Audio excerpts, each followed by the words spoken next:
70, 80, 90-an Kenangan Masa Lalu Channel.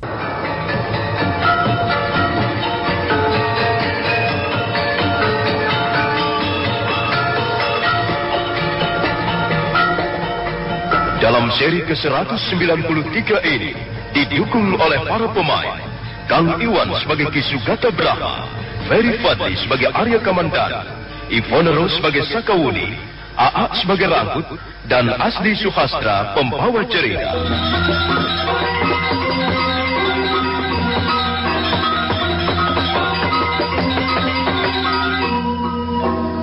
Ki Sugata Brahma, kakek Sakawuni, memeriksa luka-luka Arya Kamandanu dengan teliti. Dia meraba seluruh tubuh Arya Kamandanu dengan kedua belah telapak tangannya. Kadangkala matanya terpejam, mulutnya berdesis. Setelah selesai, orang tua itu nampak mengerutkan keningnya. Arya Kamandanu menjelaskan bagaimana sampai dia terluka dalam. Ki Sugata Brahma manggut-manggut ketika mendengar Arya Kamandanu menyebut nama Empu Bajil.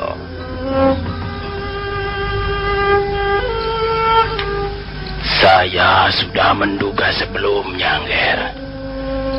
Saya tahu Angger terkena pukulan Aji Segoro Geni di bagian dada. Untung sekali pukulan itu tidak telak. Iya, Kek. Pukulan Aji Segoro Geni memang luar biasa. Kalau sampai kena dengan telak, barangkali saya sudah tidak akan ada di dunia lagi. Hampir semua pendekar tingkat menengah ke atas sudah pernah mendengar pukulan maut itu. Dan mereka juga pasti sudah tahu siapa pemiliknya. Sebenarnya, Empu Bajil belum terlalu sempurna menguasai jenis pukulan itu. Dia pun memperoleh ilmu itu dari gurunya yang bernama Wong Agung. Jenis pukulan itu pun sudah dikenal orang di mana-mana, Angger. Namanya Aji Tapakwisa. Pukulan itu mengandung racun yang sangat ganas. Sama halnya dengan Empu Bajil, Dewi Sambi sebenarnya hanyalah seorang murid. Nah, kalau muridnya saja sudah menguasai pukulan Tapakwisa dengan begitu hebat, maka dapat dibayangkan seperti apa kemampuan gurunya. Tapi sampai sejauh ini, saya sendiri tidak tahu siapa sebenarnya guru Dewi Sambi. Iya, saya pernah merasakan kehebatan dua jenis pukulan maut itu. Bahkan sekarang ini, saya masih dibuat menderita olehnya. Bagaimana, Kek? Apakah kira-kira luka-luka saya masih bisa disembuhkan? Soal sembuh atau tidak, itu sama sekali bukan wewenang saya, Angger. Saya hanyalah seorang manusia biasa. Apalah artinya Ki Sugata Brahma ini? Saya hanya bisa berusaha dengan seluruh kemampuan yang saya miliki.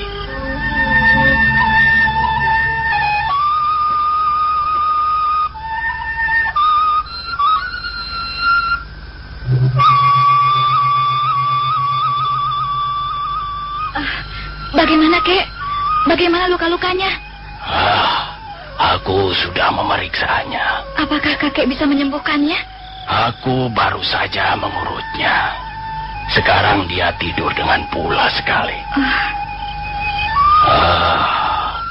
Nampaknya lukanya cukup parah. Nah, yang penting kakek bisa menyembuhkannya. Bukankah kakek mempunyai ilmu pengetahuan tentang pengobatan? Ya. Tapi keadaan temanmu itu benar-benar sudah sangat parah, Woni.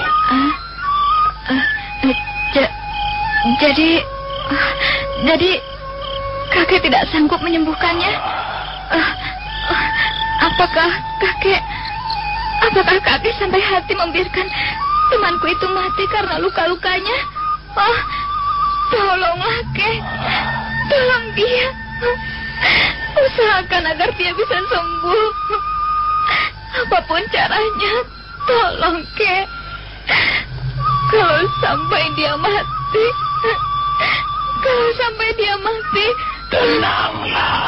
tenanglah, Wuni. Aku kan belum selesai bicara. Wuni, barangkali aku bisa menyembuhkan luka-luka temanmu itu. Tapi sifatnya hanya sementara saja. Sementara? Apa maksud kakek dengan sementara? Maksudku, luka-luka temanmu itu tidak mungkin bisa disembuhkan seperti sedia kala. Sekarang ini, racun yang berada di lambung kirinya sudah mulai bergerak dengan cepat.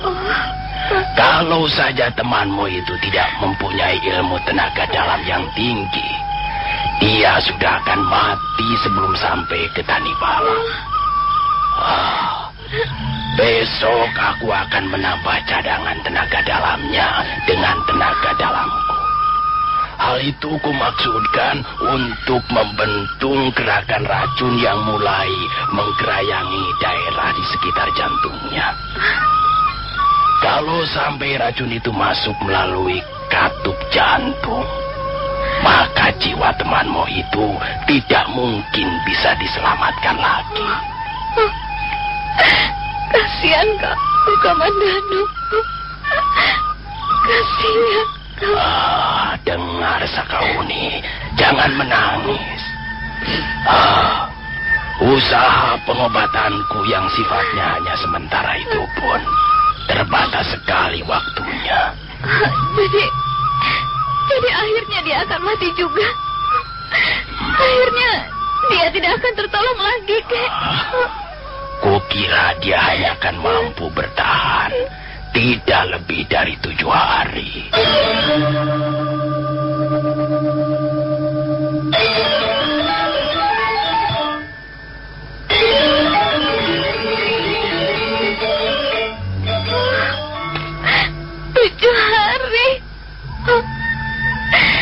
Jadi Arya Kamandanu umurnya tinggal 7 hari. Tenang, Wuni, tenang. Kalau begitu persahabatan kami tinggal 7 hari lagi, Kek. Tenanglah, Wuni. Tenang, Du. Jangan menangis. Kalau kau menangis begitu, kakekmu ini jadi gugup. Sudahlah, tenanglah. Bagaimana saya tidak boleh menangis, Kek? Dia adalah sahabat yang baik. Dia orangnya baik. Dia tidak pernah tersinggung setiap kali aku memaki-maki dan membentak-bentaknya. Dia selalu penuh pengertian. Dia sabar seperti kakek. Dia seorang laki-laki yang berwatak perasa. Dia lembut. Tapi sekarang keadaannya begitu menyedihkan. Dan menurut kakek, umurnya tidak akan lebih 7 hari lagi. Berarti setelah itu kami akan berpisah untuk selamanya, Kek. Bagaimana aku tidak menangis? Tolonglah, Kek. Tolonglah dia. Selamatkan jiwanya. Tenang, Landu. Tenang dulu. Tenang. Bagaimana saya bisa tenang, Kek? Sahabatku yang terbaik sekarang sedang sekarat. 7 hari lagi dia akan menemui ajalnya. Bagaimana hati saya bisa tenang? Kakek ini tidak punya perasaan. Sebentar. Dengar dulu. Dengar baik-baik ya. Aku akan melanjutkan penjelasanku mengenai luka-luka yang diderita temanmu itu. Penjelasan apa lagi, Kek? Sudah jelas dia umurnya tinggal 7 hari lagi. Dan setelah itu dia akan mati. Dia tidak akan mampu bertahan. Dia akan mati secara menyedihkan. Dengar dulu perkataan kakekmu ini, Sakauni. Dengar. Dia memang terluka parah. Tapi masih ada harapan, Duh. Masih ada harapan. Apa, Kek? Masih ada harapan? Iya, masih ada harapan. Kalau luka-lukanya itu kita obati secara biasa, memang dia tidak mungkin disembuhkan lagi. Paling-paling seperti yang sudah kukatakan, kita hanya bisa memperpanjang usianya selama 7 hari. Tidak lebih dari 7 hari. Kecuali... Kecuali apa, Kek? Kecuali apa? Ya, aku tidak tahu persis. Apakah sekarang ini barangnya masih ada? Aduh, apa maksudmu, Kek? Katakan, Kek. Katakan yang jelas. Dengar, Du. Tenang. Dengarkan ya. Dalam dunia pengobatan, banyak dikenal daun-daunan ataupun bunga-bunga yang bisa digunakan untuk menawarkan racun. Aku pernah mendengar adanya sebuah bunga yang sangat ampuh. Tapi aku tidak tahu pasti apakah bunga itu sekarang masih ada ataukah tidak. Sejak kakekmu ini masih muda usia dulu, bunga itu pun sudah langka. Bunga apa itu, Kek? Apa namanya? Namanya bunga tunjung biru.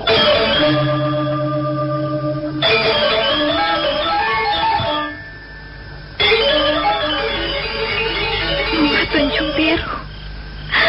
Aku harus bisa mendapatkan bunga itu. Harus. Menurut kakek, bunga itu sudah sangat langka. Tapi bukan berarti bunga itu tidak ada lagi sekarang ini. Aku akan mencarinya. Ya, sekarang juga aku akan mencarinya.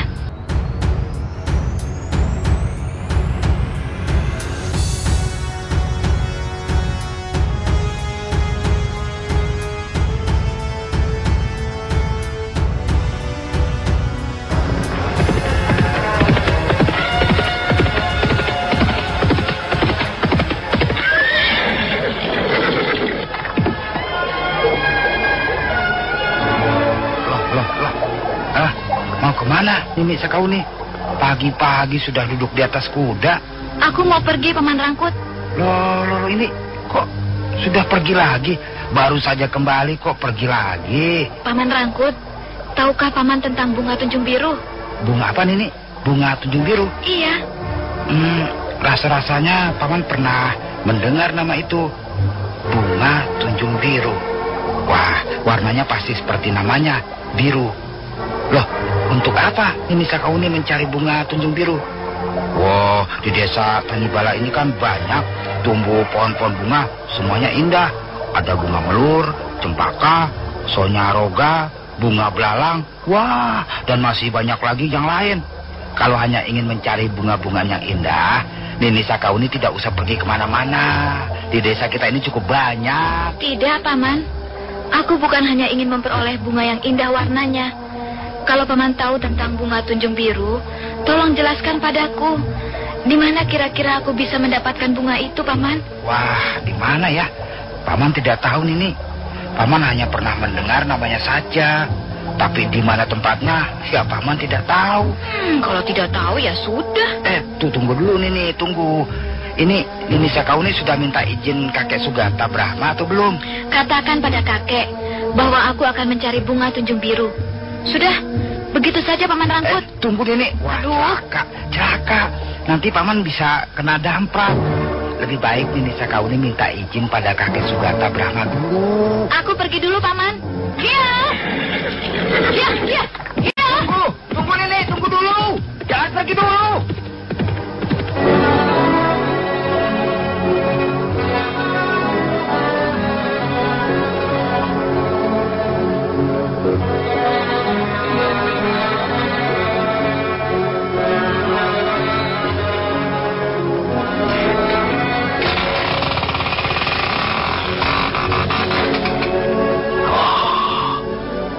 Angger Kamandanu sudah bangun rupanya. Bagaimana, Angger? Iya, lumayan, Kek. Saya bisa tidur pulas sekali. Dan lambung kiri saya sekarang tidak terlalu nyeri lagi. Syukurlah. Angger tidak perlu khawatir. Saya akan berusaha mengobati luka-luka Angger Kamandanu. Ya, mudah-mudahan saya bisa sedikit demi sedikit mengeluarkan racun yang bersarang di tubuh Angger. Terima kasih, Kek. Terima kasih atas pertolongan kakek. Maaf, Nger. Apakah Angger bisa duduk bersila dengan baik? Rasanya bisa, Kek. Begini, Kek? Ya. Tapi lemaskan saja otot-otot Angger ya. Kosongkan pikiran. Jangan tegang. Saya akan berusaha menyalurkan tenaga dalam saya ke tubuh Angger Kamandanu.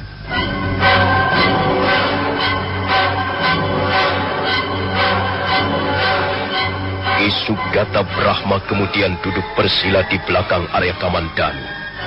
Orang tua itu memejamkan rapat-rapat kedua belah matanya. Setelah menarik nafas panjang-panjang 3 kali, dia menggosok-gosokkan telapak tangannya. Tubuhnya mendadak menjadi gemetaran. Dan selanjutnya dia memegang tengkuk Arya Kamandanu dengan tangan kirinya. Sementara tangan kanannya memijit-mijit bagian punggungnya.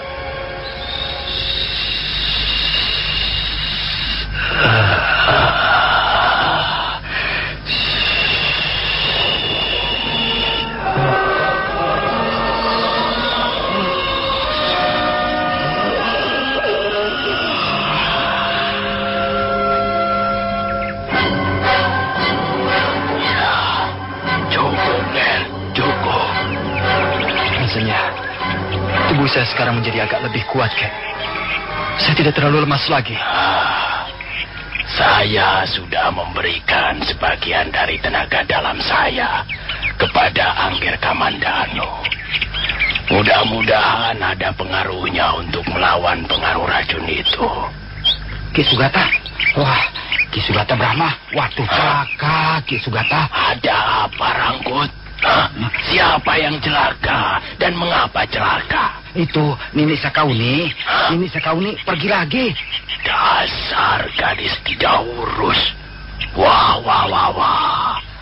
Aku ini benar-benar kakek yang tidak bisa mendidik cucunya. Rangkut. Dia tidak mengatakan kemana perginya. Katanya, kata Nini Sakauni mau pergi mencari bunga, apa itu, bunga tunjung biru, Ki. Anak itu benar-benar tidak bisa mengendalikan dirinya. Mengapa dia tidak minta izin dulu padaku? Saya sudah menyarankan begitu, Ki Sugata.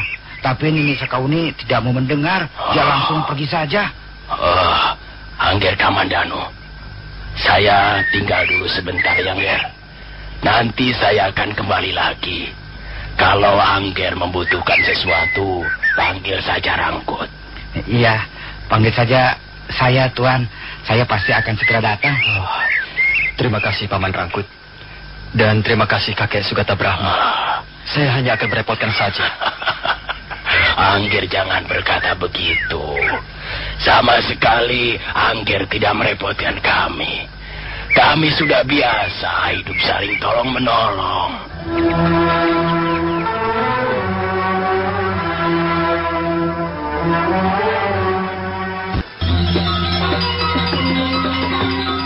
Ki Sugata Brahma melangkah ke ruang tidurnya. Rangkut baru saja melaporkan bahwa Sakawuni pergi lagi untuk mencari bunga tunjung biru.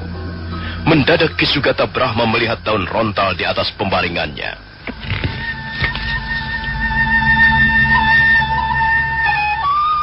Kakek Sugata Brahma, saya terpaksa pergi lagi, Kek.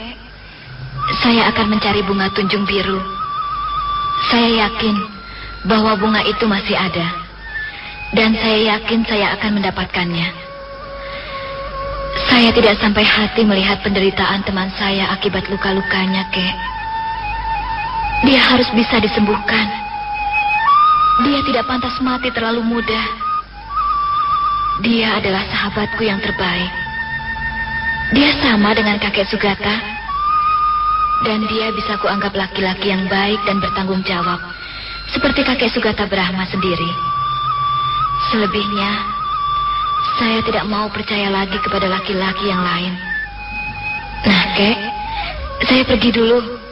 Kalau dalam 7 hari ini saya tidak kembali, berarti saya tidak akan pernah kembali lagi ke Tanibala. Dan kalau Arya Kamandanu tidak bisa diselamatkan lagi, tolong kuburkan dia secara baik-baik. Dari cucumu yang sangat mencintaimu, Kek, Sakawuni. Wuni. Aku tahu, Undu. Aku tahu perasaan apa yang sedang bergejolak di dalam hatimu. Ya, mudah-mudahan saja kau diberkati oleh Sang Hyang Widi, penguasa seluruh jagat semesta ini.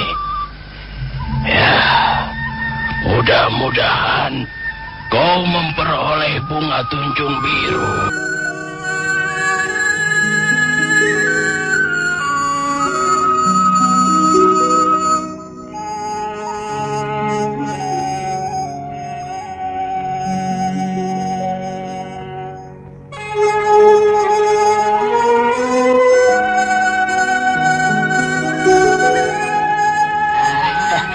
Maaf, apakah Nona membutuhkan setangkir legen atau tidak. tuak barangkali?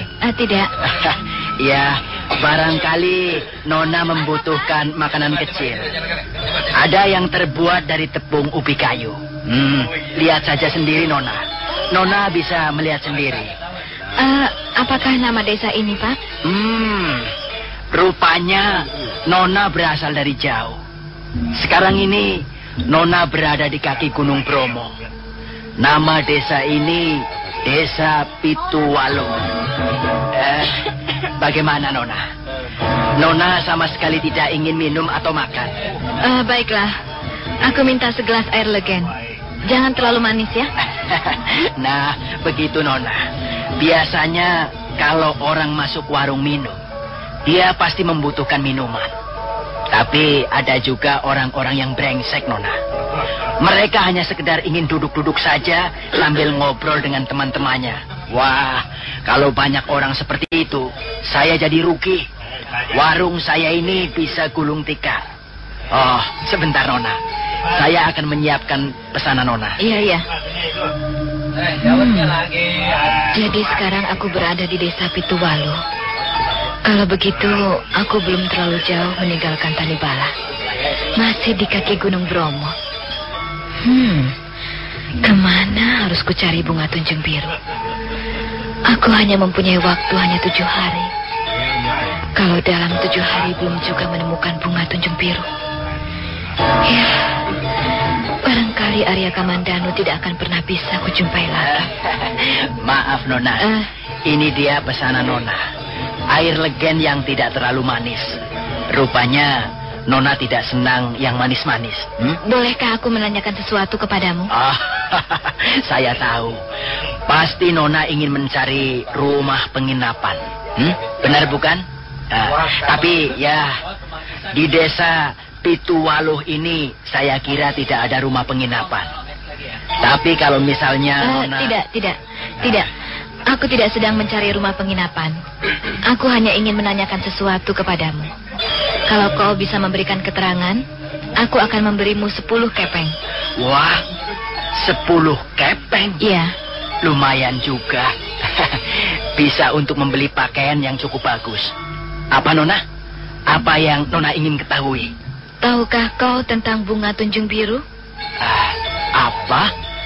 Bunga tunjung biru? Iya. Aku mencari bunga tunjung biru. Tahukah kau bagaimana bentuknya bunga itu dan di mana aku bisa mendapatkannya? Wah, rasanya saya tidak tahu, Nona. Saya memang pernah mendengar bunga itu. Saya pernah mendengar namanya. Tapi, di mana ya? Jadi kau tidak tahu? Maaf, Nona. Saya tidak akan bisa memberikan keterangan apa-apa tentang bunga tunjung biru. Kalau begitu baiklah. Terima kasih atas air legenmu. Dan ini uangnya. Terima kasih, Nona. Maaf. Sebenarnya, untuk apa bunga tunjung biru itu? Mengapa Nona tidak mencari bunga yang lain saja? Masih banyak bunga yang lain yang mungkin tidak kalah indahnya dengan bunga tunjung biru. Sakawuni tidak lagi menghiraukan kata-kata pelayan rumah minum. Dia segera bangkit. Tapi pada saat dia melangkah ke arah pintu, mendadak seorang laki-laki bertubuh gemuk menghampirinya.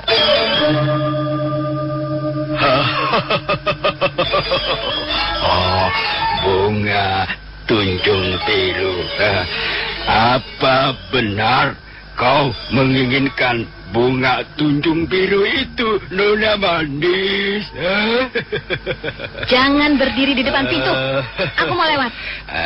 Jangan begitu, anak manis. Aku tidak bermaksud apa-apa. Aku hanya ingin menolongnya. Kalau kau menginginkan bunga tunjung biru, aku bisa memberikan petunjuk yang cukup berharga. Jadi kau tahu tentang bunga tunjung biru? Aku tahu.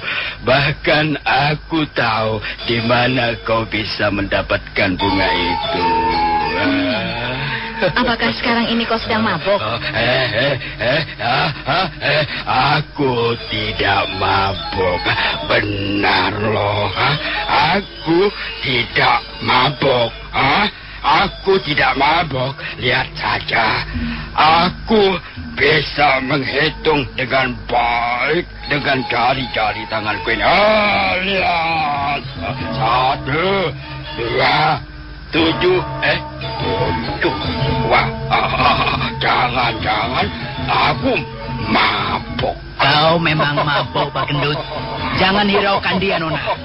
Dia ini setiap datang kemari juga mabuk. Pelayan, lebih baik kau minggir.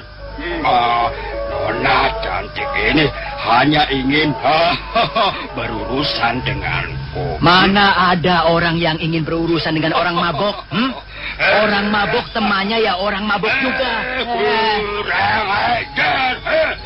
Kurang ajar. Kau hanya seorang pelayan. Tapi kau telah berani kurang ajar padaku. Sudah. Jangan ribut-ribut. Sudah. Tunggu, Nona. Begini, Nona. Nona membutuhkan keterangan tentang bunga tunjung biru. Dan aku membutuhkan wajah Nona yang cantik jelita itu. Kau jangan kurang ajar padaku, Pak Gendut. Begini, Nona. Kita sama-sama saling membutuhkan, Nona. Kita sama-sama akan saling memberi dan saling menerima, bukan? Kalau Nona sanggup menjadi istriku barang semalam saja, aku tidak keberatan memberikan keterangan bunga tunjung biru. Laki-laki tak tahu diri. Kau bukan hanya seorang pemabuk yang menyebalkan, tapi rupanya kau juga seorang laki-laki yang suka berbuat cabul. Nih, rasakan. Aduh.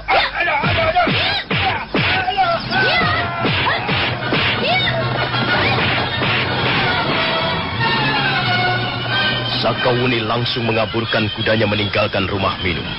Dia merasa tidak punya waktu untuk melayani laki-laki iseng seperti Pak Gendut di rumah minum itu tadi. Kuda yang ditunggangi Sakawuni terus melaju menyusuri tepian sungai Brantas. Di sebuah tikungan bukit kecil, dia membelokkan kudanya ke arah selatan. Dari jauh nampak puncak Candi Kidal melambai-lambai. Bangunan candi itu timbul tenggelam di balik kabut tipis yang turun dari arah Gunung Semeru. Hari telah menjadi malam ketika Sakawuni memasuki Candi Kidal.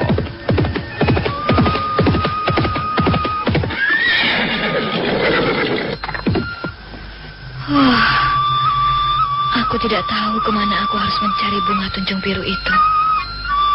Hampir di setiap desa aku berhenti. Tapi orang-orang tidak ada yang bisa memberikan keterangan yang memuaskan.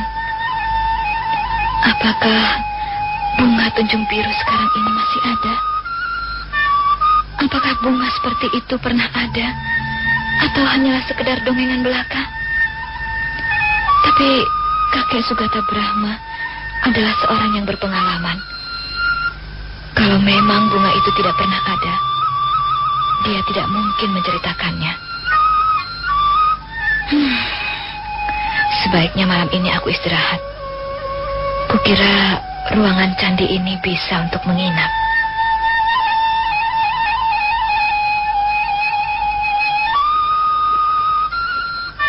Candi Kidal terletak di tengah-tengah antara aliran sungai Berantas bagian hulu dengan kaki Gunung Semeru. Candi itu tidak terlalu besar, tetapi ada ruangan yang bisa dijadikan untuk menginap bagi para pengelana yang kebetulan kemalaman di jalan. Sakawuni sudah akan membaringkan tubuhnya yang terasa penat ketika mendadak muncul sosok tubuh manusia di ambang pintu.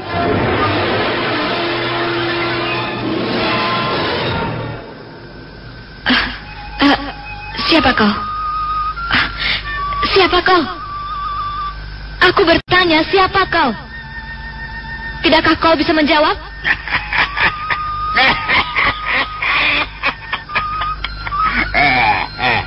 Akulah yang seharusnya bertanya siapa kau. Kurang ajar. Aku tidak mempunyai waktu untuk bercanda denganmu. Ayo pergi. Jangan ganggu aku. Aku mau tidur. Enak saja mau tidur. Kaulah yang harus pergi. Ruangan ini adalah tempat tidurku. Wah, mengapa kau tiba-tiba berani tidur di sini? Kau harus minta izin dulu padaku. Kalau aku mengizinkan, baru kau boleh tidur di sini. Kau jangan membuat gara-gara denganku.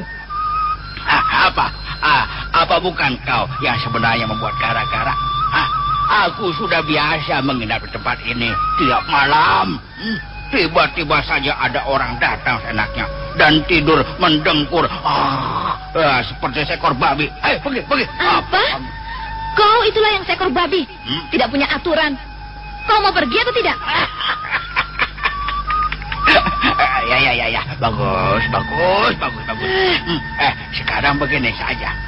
Tempat ini memang bukan kepunyaan siapa-siapa. Nah, kalau begitu kau jangan merasa memiliki tempat ini. Siapapun boleh tidur di tempat ini. Siapa yang datang lebih dulu, dia boleh tidur di sini. Iya, boleh.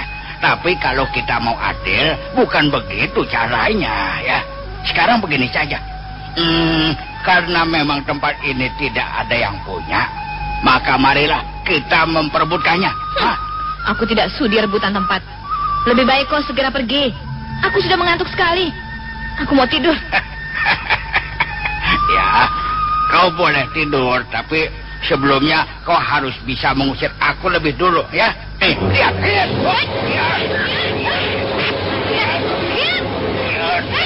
Oh, ini babak belur rupanya.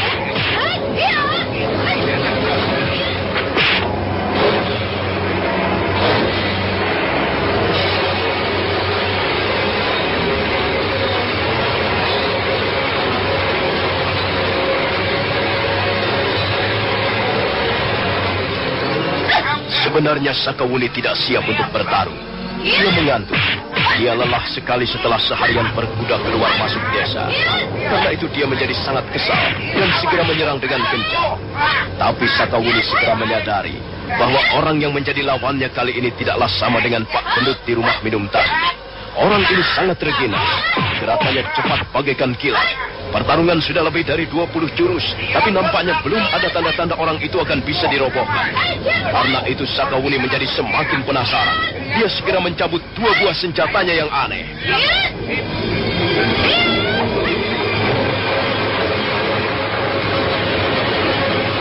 Dengar, aku tidak tahu siapa dirimu.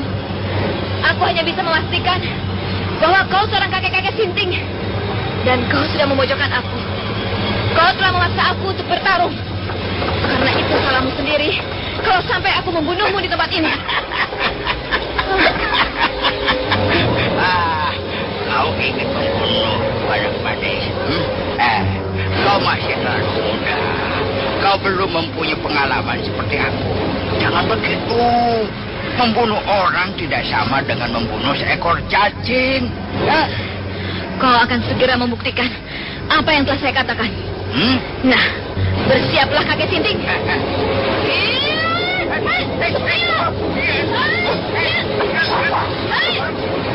Sakawuni benar-benar bertarung dengan seluruh kemampuannya. Dia ingin segera bisa merobohkan lawannya. Tapi lagi-lagi dia menjadi heran. Heran bercampur penasaran. Kakek Sinting itu benar-benar gesit. Dia selalu bisa menghindarkan sergapan-sergapan jurusnya. Mampus kau kakek Sinting.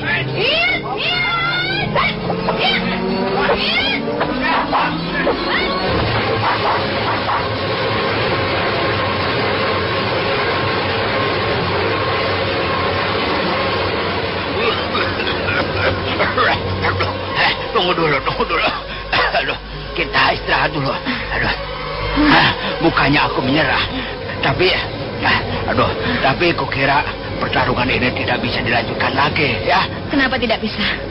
Pertarungan ini akan terus kita lanjutkan. Sampai salah satu di antara kita mau mengakui keunggulan lawannya. Aduh, batuk aku tertawa jadinya. Ya baiklah. Kalau begitu aku menyerah saja. Bukan menyerah. Apa? Lebih baik aku mengalah saja, ya. Aku tidak ingin bertarung hanya karena soal kecil, soal tempat tidur. Baiklah, kau boleh tidur di ruangan ini, ya. Tapi sebelumnya aku ingin memberikan tanda penghargaan, ya. Aduh, kau seorang pendekar muda yang cukup tangguh. Kau pantas mendapat penghargaan dari siapapun yang menjadi lawanmu. Nah, terimalah. Kakek Sinting itu tiba-tiba memasukkan tangannya ke balik lipatan bajunya. Dan sesaat kemudian dia berteriak nyaring sambil melemparkan senjata rahasia.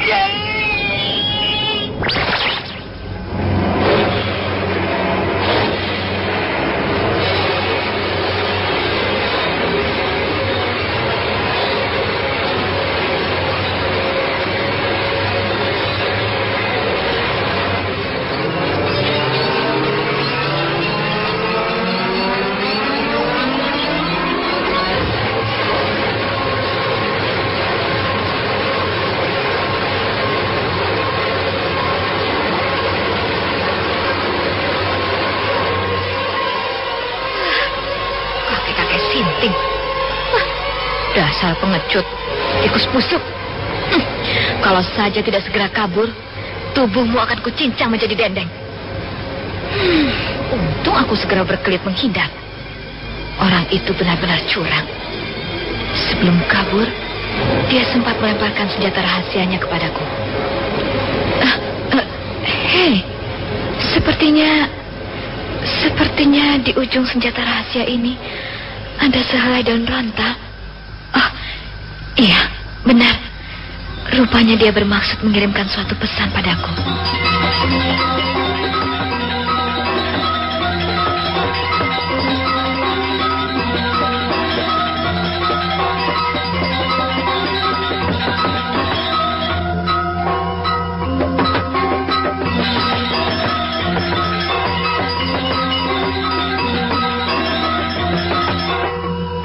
Tangan Sakawuni lalu bergerak mencabut senjata rahasia yang menancap pada dinding ruangan candi.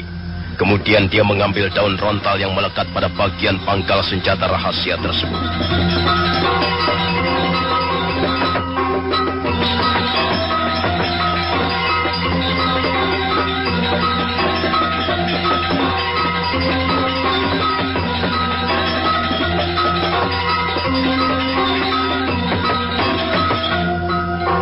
Nah, saudara pendengar, siapakah kakek-kakek Sinting itu sebenarnya? Dan apa maksudnya mengirimkan pesan pada Sakawuni? Saudara pendengar, silakan menunggu seri berikutnya. Sampai jumpa.